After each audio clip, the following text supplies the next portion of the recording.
I'm humbled by the opportunity to speak here today, and so very proud to stand amongst you in the defense of our mother Syria.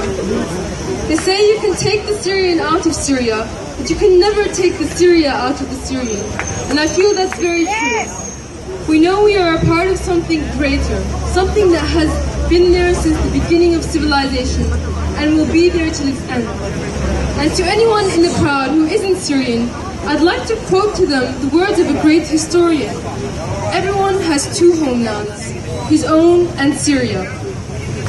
This is my first time speaking at a rally, so please excuse me if I'm ineloquent, but no words could suffice to convey how my heart burns at the injustice I have witnessed in my lifetime.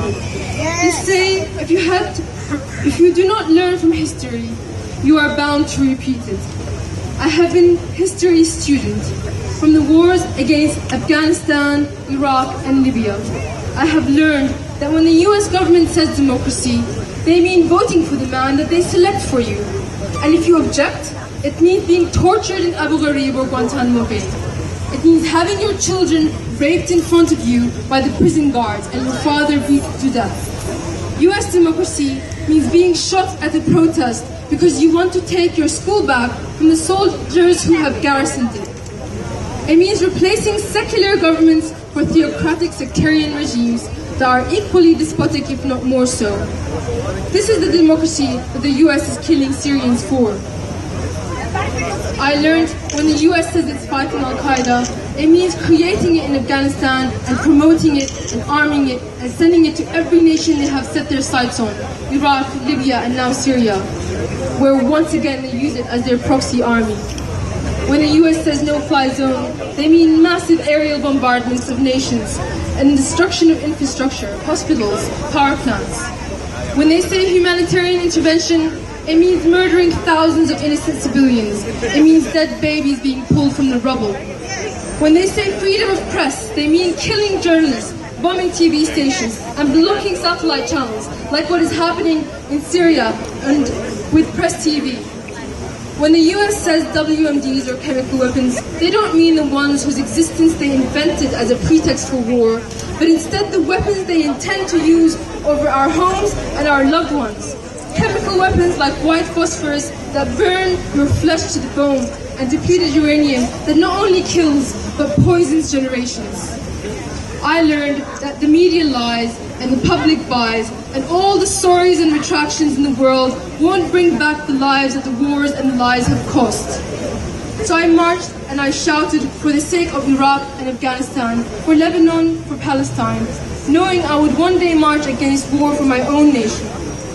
I'm standing here to bear witness for every life that was stolen by the imperialism of the US and Israel and its vassals, the Gulf Arab states, including the lives of my countrymen.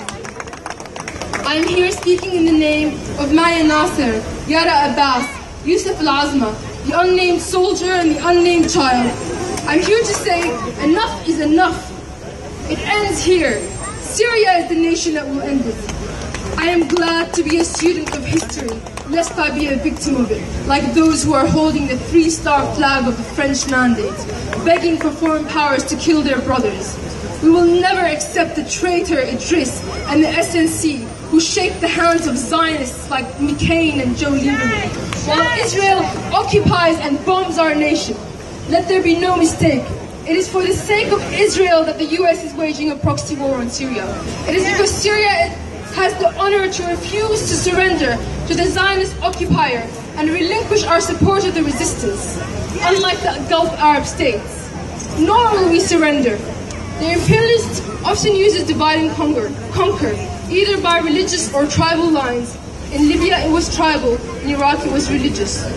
And from the media war against Syria, they have said time and time again since the beginning, it's Sunnis against Alawis. I belong to the Sunni sect that supposedly wants NATO to bomb my country. Well, in their dreams that this should be anywhere near to the truth.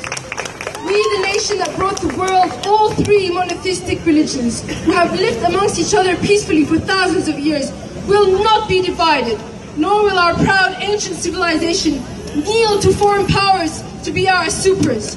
No foreign power has the right to tell us how we should live.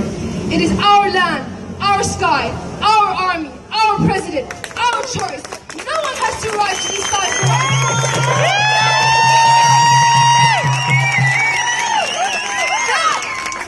That is freedom. With our souls, with our blood, we sacrifice for Syria.